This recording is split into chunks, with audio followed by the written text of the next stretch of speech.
दर्शक बंधु बीपीएल परिवार को मिलवा जाऊँगी 20,000 टंका। हाँ आज्ञा, बीपीएल परिवार हिताधिकारी को मिलवा जाऊँगी 20,000 टंका।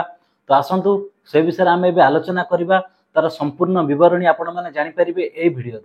तो दर्शक बंधु आपण मैंने अप्लाई करेंगे केमिति, तो आपण मानकर डॉक्यूमेंट कौन कौन दरकार, आपण मैंने अप्लाई करने को हेले आपण मानकर योग्यता एवं मानदंड कौन कौन सब रही, ता छड़ा आपण मानकर बयस सीमा केतरु केते हेतिबा दरकार, ताहाले आपण माने जाईकी सेही राशिर सहायताटी पाई परिबे। तो आसंतु आपण मानकर डॉक्यूमेंट कौन कौन दरकार एवं संपूर्ण जा किछि विवरणी अछि आपण माने एई भिडियो रु जानि परिबे। मु दीपक आपण मानको स्वागत करूची आजिरा आउ एक नया भिडियो रे। तो दर्शक बंधु एई योजनाटीर नाम कोन एवं आपण माने अप्लाई करिवे कोठी, तार डॉक्यूमेंट सब कौन कौन रहिछि एवं आपण माने एथरे कौन कौन सब बेनिफिट मिलिबा आपण मानको से विषय आम आलोचना करने पूर्व तो आपण मानक गोटे छोटिया अनुरोध। तो जदि आपण मैंने आम चैनल प्रथम कर भिडियो देखुं तो चैनल को सब्सक्राइब करूँ। सब्सक्राइब करने को जमा भी भूलें कहीं आपण मानकर जहाँ भी सब कमेंट रवर्ती भिडियो आम से टॉपिक रे बनईदेव। मुझे आपण मान सागर जहाँ भी किसी अपडेट शेयर करी तो देखूँ मु मोर स्क्रीन रे आपण मानक देखी शेयर करी। तो ये देखूँ NFBS बा नेशनल फैमिली बेनिफिट स्कीम बा जातीय परिवार लाभ योजना हेउची भारत सरकार को एक जनहितकर योजना। योजनाटीर मूल लक्ष्य होची कौन ना आज्ञा देखंतु, दारिद्र्य सीमारेखा तले थिबा परिवार को सेमानक रोजगार क्षम सदस्य बा मुरबी मृत्यु पर 20,000 टंका एककालीन आर्थिक सहायता प्रदान करिवे। तो दर्शक बंधु एबे आपण माने जानि परिले। तो देखंतु रोजगार क्षम सदस्य बा मुरबी मृत्यु जदि आपण मानकर होउची तो ये सरकार केते ना 20,000 टंका एककालीन आर्थिक सहायता राशि प्रदान करिवे। तो काहाकू ना आज्ञा बीपीएल कार्डधारी परिवार को सरकार 20,000 टंका आर्थिक सहायता राशि से मध्य एककालीन प्रदान करिवे। तो से भली आज्ञा एठी देखंतु आपणक परिवार रोजगारिया मुरबी बा मुखिया मृत्यु 18 रु 60 वर्ष बयस मध्य होइथिबा आवश्यक। तो दर्शक बंधु एबा आपण माने जानि परिले। तो आपणक परिवार रोजगार मुरबी बा मुखिया को मृत्यु जो होउची तो तांकर बयस सीमा आज्ञा केते ना 18 रु अधिक होइतिबो एवं 60 वर्ष रु कम होइतिबो। तो ताहले आपण माने सहायता राशि पाई परिबे। दारिद्र्य सीमा रेखा तले थिबा प्रमाण स्वरूप आपणक पाखरे बीपीएल कार्ड टी थिबा आवश्यक। तो दर्शक बंधु देखंतु जदि के मृत्युवरण करूचंती तो तांकर बयस सीमा टी 18 वर्ष रु अधिक एवं 60 वर्ष रु कम होइतिबो। तो सेही व्यक्ति जनक तांकर परिचय पत्र कौन देबे ना आज्ञा देखंतु तांको पाखरे प्रमाण स्वरूप बीपीएल कार्ड टी थिले तो सरकार जानबे कौन ना ये दारिद्र्य सीमा रेखा तले बसवास करूचंती तो ये योजनाटीर लाभ पाइबा पई योग्य भाव में विवेचित हेबे। तो सेही भली व्यक्ति मानक एठी कौन ना 20,000 टंका सहायता राशि एककालीन सरकार तरफ प्रदान करा जिवो। तो तांकर कौन प्रमाण पत्र दरकार बीपीएल कार्ड टी जाके तांकर प्रमाण पत्र अटे। योग्य विवेचित हेले एही सहायता राशि सीधा सड़क डीबीटी माध्यम रे आपणक बैंक अकाउंट को पठा जिवो। तो आपण माने जदि योग्य भाव में विवेचित होउचंती तो आपण मानकु टंकाटी को माध्यम रे पठा जिवो ना आज्ञा एठी देखंतु डीबीटी माध्यम रे आपण मानकु सरकार तरफ जाकी एककालीन 20,000 टंका सरकार तरफ आज्ञा पठा जिवो। तो आज्ञा एठी सेही भली देखंतु बीपीएल कार्ड धारी मृत गरीब व्यक्ति परिवार जीवित सदस्य को ही एककालीन एही सहायता राशि प्रदान करा जिवो। तो दर्शक बंधु आपण भाबी नियंतु जे आपणक घरे जे मुरबी अछंती तो जदि तांकर 18 वर्ष रु एवं 60 वर्ष भितर मृत्यु होउची तो तांको परे घर जो व्यक्ति संभाळुचंती जाकि आपण मानकर मुरबी जदि मरि जाउचंती तो मुरबी परे जे घर को संभाळुचंती तो तांको ही एही सहायता राशि 20,000 टंका आज्ञा एककालीन सरकार तरफ प्रदान करा जिवो।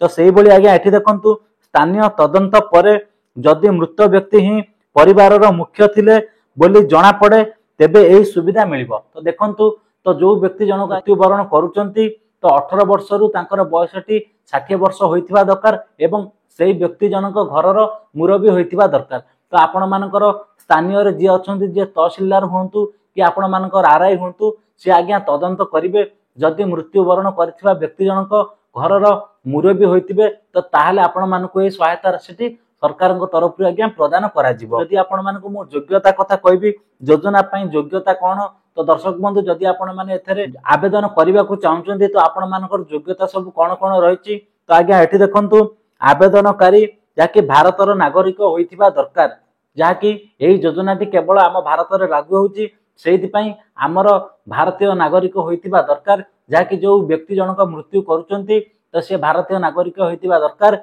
एवं तांकर बयस सीमाटी 18 वर्ष रु 60 वर्ष भितर होइथिबा दरकार।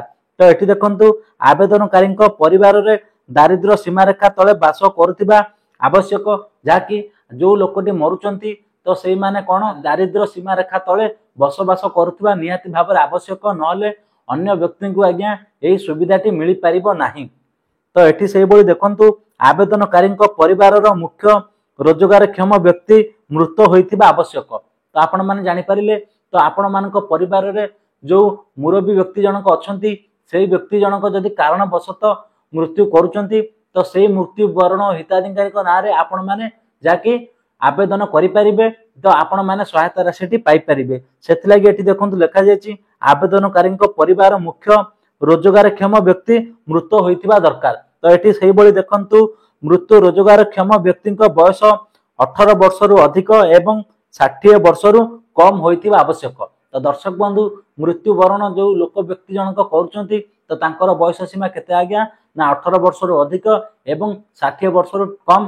तो मु पूर्वरु टिके एई वीडियो रे मध्ये आपण मानकु कहि देछि तो तांकर बयस सीमा 18 वर्ष रु 60 वर्ष भितर होइथिबा आवश्यक। आवेदक परिवार रो परवर्ती प्राथमिक रोजगारक्षम व्यक्ति होइथिबा दरकार। तो दर्शक बंधु जो व्यक्ति जनक मरुचंती तो मरिबा परे घरे आउ जे मुरबी हिसाब रे रहउचंती तो तांकर कोन ना सेही माने ही अप्लाई करि परिबे। सेति लागि एठी देखंतु आवेदक परिवार रो परवर्ती प्राथमिक रोजगारक्षम व्यक्ति होइथिबा आवश्यक। तो सेही बळी एठी देखंतु आपण माने केमिति ऑनलाइन रे आवेदन करिवे। तो एठी देखंतु आपण माने कोन करिवे ना उमंग ऐप डाउनलोड करंतु। प्रथमत आपनक फोन रे आपण माने उमंग एप्लिकेशन टी डाउनलोड करबा को पड़िबो। तो देखंतु तार बेटी वेबसाइट दे देछि umang.gov.in। तो देखंतु परिदर्शन करंतु। तो आपण माने एई वेबसाइट को परिदर्शन करंतु। तो तापर आपण माने कोन करिवे ना एठी आज्ञा देखंतु मोबाइल नंबर एवं ओटीपी व्यवहार करी लॉगिन करंतु। तो आपण माने निजर मोबाइल नंबर देकी ओटीपी देकी प्रथमत आपण माने एई एप्लिकेशन रे लॉगिन होई जिवे। तो एठी देखंतु लॉगिन हेबा परे नागरिक एनएसएपी खोलंतु। तो तापर आपण माने कोन करिवे ना एया परे ऑनलाइन आवेदन करंतु। तो तापर आपण माने सेही वेबसाइट को जाई कि आज्ञा ऑनलाइन रे आवेदन करि परिबे। तो आपण मानकर जहा जहा सब डॉक्यूमेंट मागिबे तो आपण माने देकी सेथरे आवेदन जहा कि करि परिबे। तो एठी आज्ञा देखंतु मौलिक विवरणी पूरण करंतु, पेंशन प्रदान करिबा पद्धति बाछंतु, फोटो अपलोड करंतु एवं सबमिट ऊपर क्लिक करंतु। तो दर्शक बंधु ये होची आपण मानकर ऑनलाइन प्रोसेस। तो आपण मानकर डॉक्यूमेंट जदि मु कहबी तो आपण मानकर डॉक्यूमेंट कोन दरकारे ना देखंतु प्रथमत आपण मानकर मृत्यु प्रमाण पत्र एवं परिचय प्रमाण पत्र, ठिकाना प्रमाण पत्र, परिवार रो बीपीएल कार्ड, राशन कार्ड, परिवार रो परिचय पत्र, सदस्य परिचय पत्र हैला। तो दर्शक बंधु ये थिला आज रो गोटे छोटी अपडेट।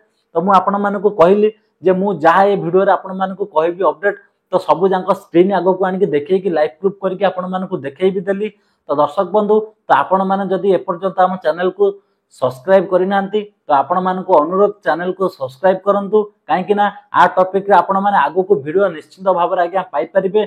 काहे कि ना हम चैनल रे प्रत्येक दिन नुवा नुवा किछि अपडेट देखिबा को मिलि थाए। तो आपण माने जदि चैनल को हमर सब्सक्राइब करके रखुचंती तो आपरे जहां भी अपडेट आसीबो एई विषय रे तो मु प्रथम करके आपण मानक संगे शेयर करिवि। हम दर्शक बंधु एठी आपण माने विदाय दियंतु। एबे वीडियोटी हम एठी शेष करिबा। नमस्कार, जय जगन्नाथ।